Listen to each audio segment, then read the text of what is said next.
नमस्कार, स्वागत है आपके अपने YouTube चैनल अनमोल क्लासेज में। हम पढ़ रहे थे मृदा अभिक्रिया, सोयल रिएक्शन के बारे में पढ़ रहे थे। सोयल रिएक्शन में हमने कुछ पढ़ भी लिया था, अभिक्रिया इसकी पढ़ ली, परिभाषा पढ़ ली थी। ठीक है, उसके बाद मृदा पीएच पढ़ लिया था, फिर ये भी स्थिरांक भी पढ़ लिया था, ये भी पढ़ लिया था,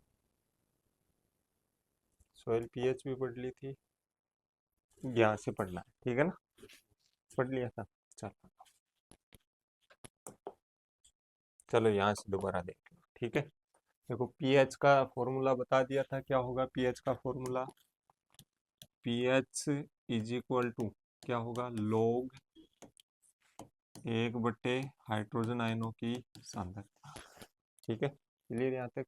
इसी को कैसे लिख सकते हैं, pH is equal to minus log और हाइड्रोजन आयनों की सांद्रता।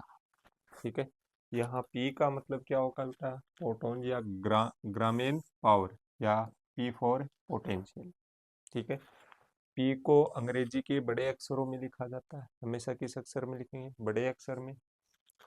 H प्लस क्या है, हाइड्रोजन आयनों की सक्रियता को क्या करता है, प्रदर्शित करता है। इसको प्रदर्शित करेगा, हाइड्रोजन आयनों की सक्रियता को। ये तो था पीएच।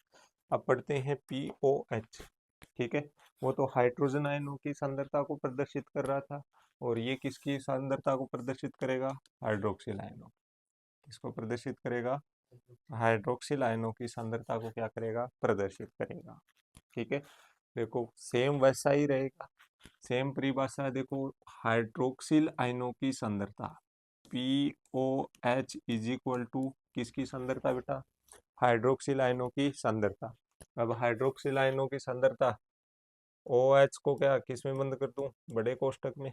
ठीक है, ये किसको प्रदर्शित कर रहा है, बड़ा कोष्ठक, हाइड्रोजन सांद्रता को प्रदर्शित कर रहा है। अब देखो हाइड्रोक्सिल आयनों की व्युत्क्रम सक्रियता के लघु गुणक को हम क्या कहते हैं, पीएच। ठीक है, वही बात। देखो हाइड्रोजन आयनों की सांद्रता, हाइड्रोक्सिल आयनों की सांद्रता, किसकी सांद्रता, हाइड्रोक्सिल आयनों की सांद्रता है। ठीक है, इसका व्युत्क्रम क्या हो गया, 1/OH की सांद्रता। ठीक है, का क्या होगा, लघु गुणक, लघु गुणक होगा तो मैं क्या लगा दूं, OH। अब इस हाइड्रोक्सिल है, इसको ऊपर लेके आऊंगा तो क्या हो जाएगा, POH बराबर माइनस लॉग, और क्या हो जाएगा, हाइड्रोक्सिल आयनों की सांद्रता। ठीक है, क्लियर यहाँ तक। फिर है जो पीएच और पीओएच का संबंध अगर पूछे आपसे, ठीक है, तो पीएच है, पीएच बराबर क्या होगा, पीओएच, क्या होगा, पीओएच। ठीक है, जब पीएच क्या होगी, इंक्रीज होगी, बढ़ेगी, तो पीओएच क्या होगा बेटा, कम। ठीक है, पीएच तो क्या हो रही है, बढ़ रही है, पीओएच क्या होगी, कम होगी। जब पीएच कम होगी, पीएच क्या होगी, कम, तो क्या बढ़ेगा बेटा, पीओएच, क्या बढ़ेगा, पीओएच। ठीक है, पीएच और पीओएच का दोनों का अगर मान देखें तो कितना होता है बेटा, 14। इसीलिए पीएच स्केल में हम कितने पैमाने पढ़ते हैं, 14। कितने पढ़ते हैं, 14। ठीक है, क्योंकि पीएच स्केल में आप क्या पढ़ोगे, पीएच के बारे में भी और पीओएच के बारे में। क्षारीयता को भी वो क्या कर रहा है, प्रदर्शित करती है, और हाइड्रोजन आयनों की सांद्रता या कह सकते हो अम्लता को भी क्या कर रही है, प्रदर्शित कर रही है। ठीक है ना, क्लियर यहाँ तक। तो सबसे पहला पॉइंट है, पीएच तथा पीओएच का मान सदैव कितना होगा। फिर जब पीएच अधिक होता है तो पीओएच क्या होता है, कम। ठीक है, क्लियर यहाँ तक। फिर बात करते हैं कि बेटा इनके दोनों के बीच में अंतर क्या है। ठीक है, तो ये टेबल है, ये एसिडिटी है, एसिडिटी किसको हिंदी में क्या बोलते हैं, अम्लीयता, और एल्केलिनिटी को क्षारीयता, क्या बोलेंगे, क्षारीयता। ठीक है, क्लियर यहाँ तक। अब देखो किसी पीएच का मान जीरो होता है, किसी पीएच का मान क्या होता है, जीरो। पीएच का मान जीरो होगा तो कितनी होगी एसिडिटी, 1। ठीक है, कितनी होगी, 1। जब 1 होगा तो कितनी होगी, 0.1। ठीक है, अब इसको याद करने का तरीका बता देता हूँ। ठीक है, देखो यहाँ 1 थी, एक अक्षर के बाद क्या लगाना है, पॉइंट। जीरो पे कितनी थी, एक, ये याद रखना, कितने, जीरो पे क्या थी, एक। ठीक है, उसके बाद जितनी पीएच है उतना अक्षर छोड़ के क्या लगा दो, पॉइंट।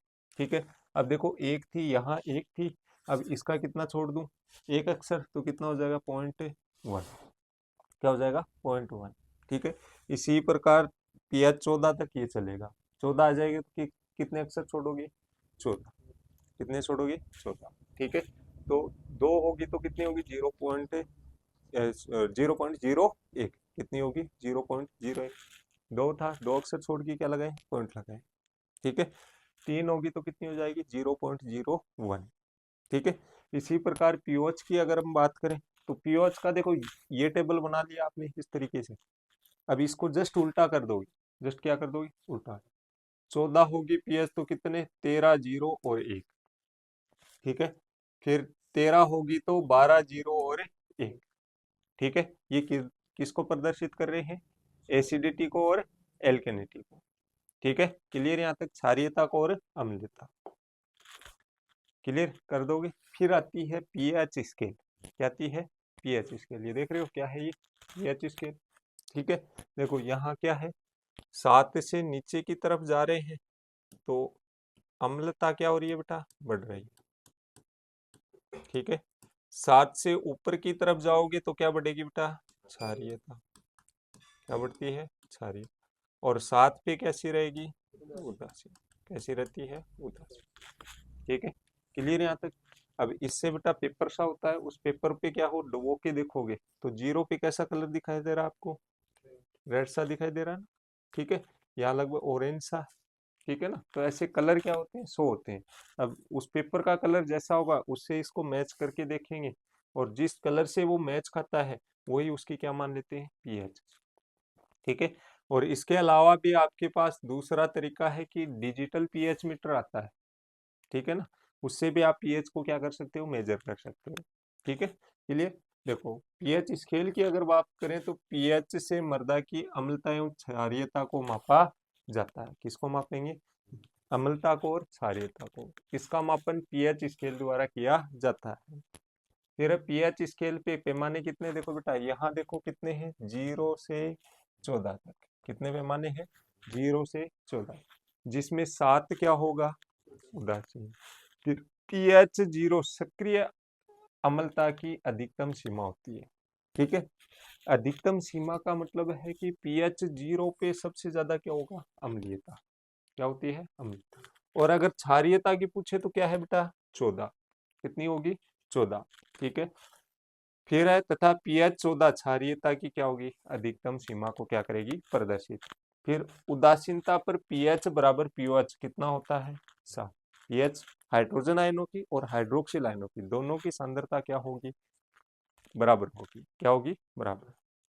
ठीक है, जब किसी भी विलयन में हाइड्रोजन आयनों की सांद्रता और हाइड्रोक्सिल आयनों की सांद्रता बराबर अगर आपको दे तो वो कैसा होगा, उदासीन। ठीक है, जैसे मैंने एक बताया था शुद्ध जल, पीछे बताया था, शुद्ध जल जल है वो विद्युत का क्या होता है, कुचालक। ठीक है, शुद्ध जल में हाइड्रोजन और हाइड्रोक्सिल आयनों की सांद्रता क्या होती है, बराबर होगी, क्या होगी, बराबर। ठीक है, क्लियर है यहाँ तक। चलो फिर नेक्स्ट देखो, फिर जब मृदा का पीएच मान 7 से कम होता है तो विलयन में हाइड्रोजन आयनों की सांद्रता हाइड्रोक्सिल आयनों की सांद्रता से अधिक होती है। ठीक है, जब देखो क्या कहा है, मेरे पास ये पीएच स्केल है, इस पीएच स्केल में इसने क्या कहा है कि 7 है, उस 7 से पीएच कम होती है, तो 7 से पीएच कम होगी तो क्या बढ़ेगा बेटा, हाइड्रोजन आयनों की सांद्रता क्या बढ़ती है, और हाइड्रोक्सिल आयनों की सांद्रता क्या होगी, कम। ठीक है, अगर ऐसी स्थिति उत्पन्न होती है तो मृदा कैसी होती है बेटा, अम्लीय, क्या होगी, अम्लीय। तो इसने यही बात कही है, जब पीएच का मान 7 से कम होता है, पीएच का मान क्या होता है, 7 से कम होता है, तो विलयन में हाइड्रोजन आयनों की सांद्रता हाइड्रोक्सिल आयनों की सांद्रता से क्या होती है, अधिक होती है। ठीक है ना, हाइड्रोक्सिल आयनों की सांद्रता से क्या होती है, अधिक, जिसके कारण मृदा कैसी होगी, अम्लीय। ठीक है, दूसरी अगर हम कंडीशन की बात करें, 7 से अधिक होगी तो किसकी सांद्रता बढ़ेगी? हाइड्रोक्सिल आयनों की। और सांद्रता कम किसकी होगी बेटा? Hydrogen ion. किसकी कम होगी? हाइड्रोक्सिल की तो बढ़ेगी और हाइड्रोजन की क्या होगी? कम होगी। ऐसी स्थिति में मृदा कैसी होगी? क्षारीय। कैसी होगी? क्षारीय। ठीक है, क्लियर? देखो, जब मृदा का पीएच मान 7 से अधिक होता है तो विलयन में हाइड्रोक्सिल आयनों की सांद्रता हाइड्रोजन आयनों की सांद्रता से क्या होगी? अधिक। ठीक है, फिर जब मृदा का पीएच मान कितना होगा? 7। ठीक है, तो जब मृदा का पीएच मान 7 होगा तो हाइड्रोजन और हाइड्रोक्सिल दोनों की सांद्रता क्या होगी बेटा? बराबर। क्या होती है? बराबर। ऐसी स्थिति में विलयन को क्या कहेंगे बेटा? हम उदासीन। कैसा विलयन कहेंगे? उदासीन। ठीक है, तो विलयन में हाइड्रोजन आयन व हाइड्रोक्सिल आयनों की सांद्रता क्या होती है? समान, जिसके कारण मृदा कैसी हो जाती है? उदासीन। अच्छी मृदा होती है, फसलों के लिए उदासीन मृदा। ठीक है, फिर एक पीएच इकाई का अंतर। ठीक है, अब देखो, एक पीएच इकाई का अंतर बोला इसने। कितनी पीएच इकाई का? एक पीएच। अब एक पीएच इकाई का अंतर का मतलब क्या है कि जैसे ये आपकी पीएच स्केल है, यहाँ 0 है, यहाँ 7 है और यहाँ कितने हैं? 14। ठीक है, अब एक 7 पे है, बात करते हैं 7 पे। 7 से एक पीएच इकाई का मतलब है 6। 6 में 7 से किस में आई? 6 में। जब 6 में आती है तो बेटा कितना गुना हाइड्रोजन आयन की सांद्रता, कितना गुणे का अंतर आता है? 10 गुना का। कितने का? 10 गुणे का। कितना गुना? 10 गुना। ठीक है, और पीएच स्केल में देखोगे तो ऐसे डॉट बने होते हैं, 1 2 3 4 5 6 7 8 9 10। और हम लिखते भी हैं जैसे 5.5। ठीक है, 5.9। और 10 होते ही कितना हो जाएगा? 6। तो कितने गुना का हुआ? 10 गुना। तो एक पीएच इकाई का अंतर हाइड्रोजन आयन सांद्रता से 10 गुना अंतर की क्या होगा? बराबर। समझ गए इस पॉइंट को? ठीक है, एक 6 से 7 भी हुई तो कितने हाइड्रोजन आयनों का अंतर हुआ? 10 गुना। ठीक है, क्लियर यहाँ तक? 7 हुई तो इसका मतलब क्या है कि 10 गुना हाइड्रोजन आयन क्या हुए? कम हुए। ठीक है, अगर 7 से 6 हुई तो कितने गुना हाइड्रोजन आयन बढ़े हैं? 10 गुना। कितने? 10 गुना। ठीक है, फिर आती है मृदा अभिक्रिया का कोलाइडी नियंत्रण। ठीक है, colloidal control of A soil reaction. पहला है प्रतिशत बेस संतृप्त। क्या है? प्रतिशत बेस संतृप्त। देखो, कोलाइडी जटिल के विनिमय विषम तथा अधिशोषित हाइड्रोजन एवं एल्यूमिनियम के अपेक्षित अनुपात को प्रतिशत बेस संतृप्तता से दर्शाया जाता है। पीछे भी मैंने पढ़ाई है प्रतिशत बेस संतृप्तता, सॉरी बताया ना, प्रतिशत बेस संतृप्त। ठीक है, बताया है। उसमें क्या कहा था मैंने कि कोई कोलाइड है। ठीक है, उस कोलाइड पे अम्ल तो कितने हैं, कितना परसेंट अम्ल है और कितना परसेंट क्षार है। ठीक है, अब इसमें क्षार का जो प्रतिशत है वो हम किससे दर्शाते हैं बेटा? प्रतिशत बेस संतृप्त। ठीक है, क्लियर यहाँ तक? या दूसरी लैंग्वेज में मैं बताऊं कि कोई मेरे पास कोलाइड है, उस कोलाइड की जो टोटल धनायन विनिमय क्षमता है सी है, उसका कितना प्रतिशत भाग है वो बेस ने अधिशोषित कर रखा है, उसको हम क्या कहेंगे? प्रतिशत बेस संतृप्त। समझ गए बात को? ठीक है, मेरे पास ये अंगुली है, कितनी है? ये 5 अंगुलियां हैं। कितनी है? 5। इन 5 अंगुलियों में मैं ये कहूँ इसकी सी कितनी है? 5 है। यहाँ एक कोलाइड सॉरी धनायन अधिशोषित हो सकता है, एक यहाँ, एक यहाँ, एक ये यहाँ, एक यहाँ। अब मैं इसमें से ये पूछूं कि इसमें बेस कितने हैं? बेस का मतलब क्षार कितने हैं? क्षार कितने हैं? अब आपने कहा सर इसमें 50% क्या है? बेस है। क्या है? 50%। तो वो 50% को हम क्या कहेंगे? प्रतिशत बेस संतृप्तता। ठीक है, अब 50% बेस है तो बाकी के बच्चे वो क्या होंगे? अम्ल होंगे। क्या होंगे? अम्ल। तो हम मृदा का पता लगा सकते हैं कि अम्लीय पदार्थ कितने और क्षारीय पदार्थ है कितने। समझ गए बात को? देखो, कम बेस संतृप्त प्रतिशतता पर अम्लता अधिक तथा 100 के लगभग बेस संतृप्त प्रतिशतता पर उदासीनता या क्षारीयता होती है।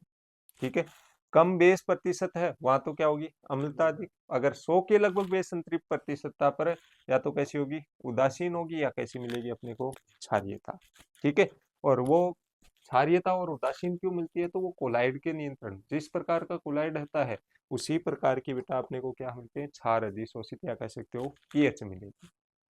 फिर देखो मिशेल की प्रकृति, पहला क्या है मिसके, सेकंड क्या है मिशेल की प्रकृति की अगर बात करें तो समान बेस संतृप्त पर अलग अलग कोलाइड के पीएच मान क्या होंगे, अलग अलग। समान का मतलब जैसे 50 है तो 50 पर मैं देखूं केओलिनाइट को, तो केओलिनाइट की पीएच मेरे को क्या मिली, अलग, जैसे 5 मिल गई। फिर मैंने देखा हुमस को, हुमस की देखी तो इस पे मेरे को पीएच मिल रही है कितनी, 6। कितनी मिल रही है, 6। प्रतिशत बेस संतृप्तता तो सेम थी 50%, फिर भी कोलाइड के कारण हमें पीएच क्या मिल रही है, अलग अलग। कोलाइड के कारण पीएच क्या मिल रही है, अलग अलग। ठीक है, जो विभिन्न कोलाइड पदार्थों की मृदा विलयन को हाइड्रोजन देने की क्षमता अलग अलग होने के कारण होती है। अब अलग अलग कोलाइड है, वो मृदा विलयन में हाइड्रोजन अलग अलग, या सीधी सी भाषा में कहूं तो हाइड्रोजन या विनिमय, हाइड्रोजन विनिमय की क्षमता है वो क्या होती है, कम होने के कारण, या अलग अलग होने के कारण, क्या होने के कारण, अलग अलग। ठीक है, यहाँ देखो केओलिनाइट क्या दे रहा है, कम हाइड्रोजन आयन दे रहा है तो इसकी पीएच, सॉरी ज्यादा हाइड्रोजन आयन दे रहा है तो इसकी पीएच 5 होगी। और ये क्या दे रहा है, कम दे रहा है तो इसकी पीएच क्या हो गई, 6 हो गई। ठीक है, क्लियर, ये समझाने के लिए बेटा ओनली लिख मत देना। ठीक है ना, क्लियर यहाँ तक। फिर है जैसे बेस संतृप्त की स्थितियां कम होने पर कार्बनिक जटिल पर्याप्त प्रबल अम्ल विनिमय स्थिति में होने के कारण क्या देता है, बहुत कम पीएच। क्या देगा, बहुत कम पीएच। जबकि एल्यूमिनियम हाइड्रस ऑक्साइड व आयरन से अधिशोषित हाइड्रोजन का वियोजन अपेक्षाकृत क्या होता है, कम। मृदा में इस प्रकार के कोलाइड्स की प्रधानता होने से दिए गए बेस संतृप्त पर अपेक्षाकृत अधिक पीएच होता है। क्योंकि यहाँ क्या है बेटा, वियोजन अपेक्षाकृत क्या हो रहा है, कम हो रहा है। हाइड्रोजन आयन क्या दे रहा है, कम दे रहे हैं, जिसके कारण पीएच क्या होगी, अधिक होगी। अगर हाइड्रोजन आयन ज्यादा दे रहा है तो पीएच क्या, हाइड्रोजन आयन कम दे रहा है तो पीएच क्या होगी, कम। समझ गए, वापिस बताऊं, देखो समान बेस संतृप्त होने पर, बेस संतृप्त समझ गया, कितने बेस अधिशोषित है, तो बेस संतृप्तता समान है, बेस संतृप्तता क्या है, समान है। समान मैंने ले ली कितनी, 50 ले ली। यहाँ इतना ही पॉइंट को, समान बेस संतृप्तता, समान मैंने कितनी ले ली, बेस संतृप्तता 50। अब मैंने अलग अलग कोलाइड ले लिया, एक ले लिया क्या आपका केओलिनाइट, और एक क्या ले लिया मैंने, हुमस। हुमस भी एक क्या है, कोलाइड है। ठीक है, अब मैंने इन दोनों को पीएच देखी। ठीक है, मैंने क्या किया, मिट्टी में पानी डाला, उसका सॉल्यूशन बना लिया, उसको रख दिया, उसके बाद उसकी क्या मेजर की, पीएच। क्या मेजर कर ली, पीएच। ठीक है, अब मैंने केओलिनाइट वाले का देखा तो पीएच मेरे को कितनी मिली, 5। और इसकी देखी तो मेरे को कितनी मिली, 6। जबकि बेस संतृप्त क्या था, समान था। अब ये किस कारण हुआ, तो ये कारण ये है कि केओलिनाइट तो क्या दे रहा था, हाइड्रोजन आयन मृदा विलयन में अधिक दे रहा था, या विलयन में क्या दे रहा था, विलयन बनाया था, सॉल्यूशन बनाया था, उसमें ज्यादा दे रहा था। लेकिन हुमस हाइड्रोजन आयन क्या दे रहा है, कम दे रहा है। ठीक है, क्लियर। अब नीचे वाले में भी उसी चीज को समझाया है।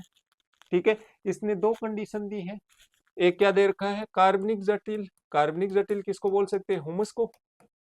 क्या दे रखा है, कार्बनिक जटिल। एक क्या दे रखा है, एल्यूमिनियम हाइड्रोक्साइड, या सीधी सी बात भाषा में कहे तो AlOH का होल ट्वाइस पढ़ाया था आपको, एल्यूमिनियम हाइड्रोक्साइड। ठीक है, दूसरा है फेरस, आयरन से क्या है, अधिशोषित है। किसी कोलाइड भी क्या मिल रहे हैं, एल्यूमिनियम हाइड्रोक्साइड, और क्या मिल रहा है, आयरन मिल रहा है, मिल रहा है ना। तो ये तो क्या करेंगे बेटा, कम में क्या देंगे, हाइड्रोजन है, विलियन में क्या देंगे, कम हाइड्रोजन। तो इनकी पीएच क्या मिलेगी हमें, अधिक। अधिक का मतलब क्षारीयता की तरफ होगी। अब जो कार्बनिक जो जटिल है वो हाइड्रोजन आयन क्या दे रहे हैं, अपेक्षाकृत अधिक, वियोजन का अधिक कर रहे हैं, दे रहे हैं, तो इनकी क्या मिलेगी बेटा, अम्लता कम मिलती है। क्या मिलती है, कम। समझ गए बात को। ठीक है, चलो तो फिर नेक्स्ट। फिर है सिलिकेट कले से अधिशोषित हाइड्रोजन का वियोजन हुमस और हाइड्रोक्साइड के मध्य स्थित होता है। सिलिकेट कले है, उसका जो अधिशोषित हाइड्रोजन का वियोजन का मतलब विलयन में देना, ठीक है, वो किसके बीच में होगा, हुमस और हाइड्रस ऑक्साइड, इनके दोनों के बीच का होगा। फिर विभिन्न प्रकार की क्ले की वियोजन मात्रा अलग अलग होती है। जैसे एग्जाम, सिलिकेट क्ले में मोंट मेरिनोलाइट क्ले का सबसे अधिक तथा केओलिनाइट का सबसे कम क्या होता है, वियोजन। देखो सिलिकेट क्ले को 3 प्रकार की पढ़ाए थे 12th के अकॉर्डिंग आपको, मोंट मेरिनोलाइट, केओलिनाइट और इलाइट। अब इन तीनों में अगर देखें, मोंट मेरिनो का क्ले है, मोंट मेरिनोलाइट है, उसकी सबसे अधिक होती है। केओलिनाइट की क्या होगी, सबसे कम वियोजन, कम हाइड्रोजन देने की क्या होगी, क्षमता होगी।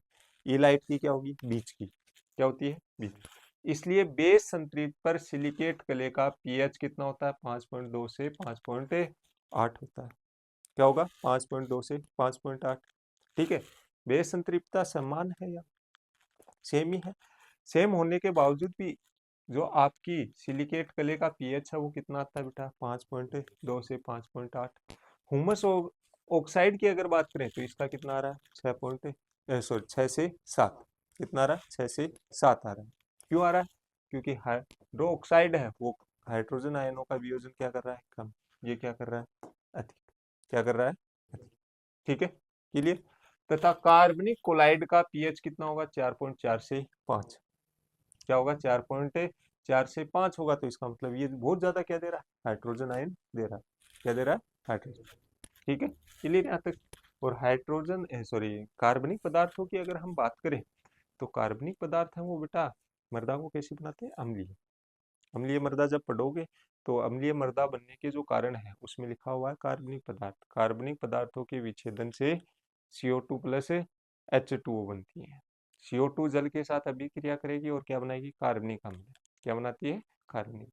तो मृदा को कैसे बनाते हैं, ठीक है। फिर अधिशोषित भस्मों का प्रकार, अधिशोषित भस्मों का प्रकार, ठीक है, किस प्रकार का भस्म कैसा है, सोडियम है, कैल्शियम है, मैग्नीशियम है, कौन सा भस्म अधिशोषित है कोलाइड पे। तो देखो कोलाइडी जटिल में उपस्थित विशेष अधिशोषित भस्मों की तुलनात्मक मात्रा का भी मृदा पीएच पर क्या पड़ता है, प्रभाव पड़ता है। सोडियम संतृप्त मृदा का पीएच कैल्शियम और मैग्नीशियम से संतृप्त मृदाओं के पीएच से क्या होगा, अधिक, ठीक है। देखो कोई भी मृदा है उसके कोलाइड पे अगर सोडियम है, ठीक है, इसको मैंने क्या कह दिया, सोडियम संतृप्त मृदा, क्या कहूंगा, सोडियम संतृप्त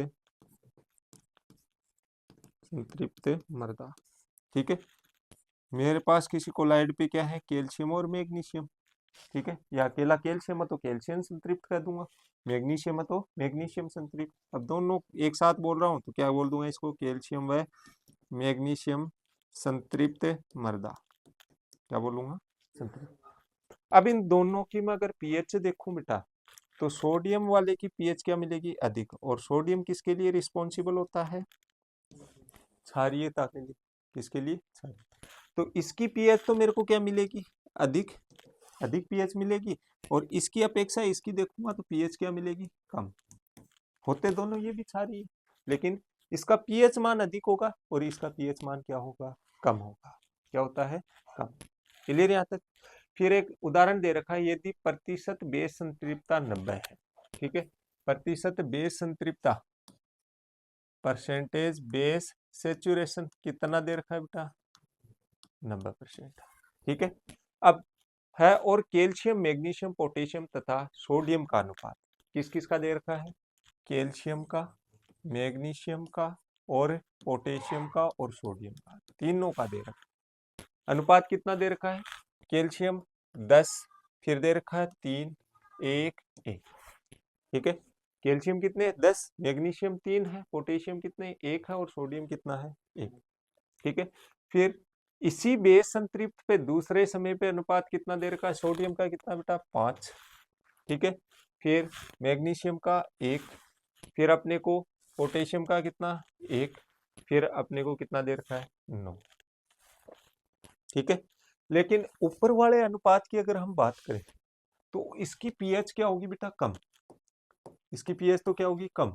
और इसकी बात करें तो पीएच क्या होगी, इससे अधिक। इसकी पीएच क्या होगी, अधिक।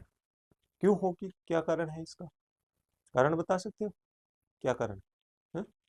नहीं, देखो यहाँ अनुपात देखो, यहाँ कैल्शियम कितने हैं 10, यहाँ कितने हैं 5, यहाँ सोडियम देखो यहाँ कितना है 1, और यहाँ सोडियम कितने हैं 9, कितने हैं 9, तो सोडियम की मात्रा यहाँ क्या है ज्यादा, और सोडियम संतृप्त जो मृदा होगी उसकी पीएच क्या होगी बेटा, अधिक, इसलिए नीचे वाले अनुपात का पीएच मान क्या है, अधिक है, क्या है, अधिक, समझ गए बात को, ठीक है। तो पहले में पीएच कम होगी, पहले में क्या हो रही है, पीएच कम हो रही है, हो रही है ना, तो यही कारण है, यहाँ देखो सोडियम, ये बात यही याद रखनी है अपने को कि सोडियम जहां मिल जाए, तो सोडियम जहां मिल जाए मृदा कोलाइड पे, वहां पीएच क्या होगी, अधिक, क्या होती है, अधिक, अगर सोडियम का कंपैरिजन कर दे किसी से तो सोडियम की पीएच हमेशा क्या रहेगी, अधिक, ठीक है। और क्षारीय मृदाओं में जब हम पढ़ेंगे तो इस सोडियम को ही पढ़ेंगे, क्योंकि सबसे ज्यादा ये सोडियम ही क्या होता है, रिस्पॉन्सिबल होता है, ठीक है। एक आता है फिर लवणीय मृदा और आती है, स्लाइनी सॉइल्स, ठीक है, उनमें पढ़ेंगे तो हम क्या पढ़ेंगे, सोडियम के क्लोराइड सल्फेट, क्या पढ़ेंगे, क्लोराइड और सल्फेट, जैसे सोडियम क्लोराइड है, इसको क्या कहते हैं, नमक, और नमक क्या होता है, साल्ट होता है, सॉल्ट होता है, क्या होता है, सॉल्ट होता है, या क्या कह सकते हो, लवण होता है, क्या होता है, लवण, ठीक है ना, क्लियर यहाँ तक, चलूँ आगे।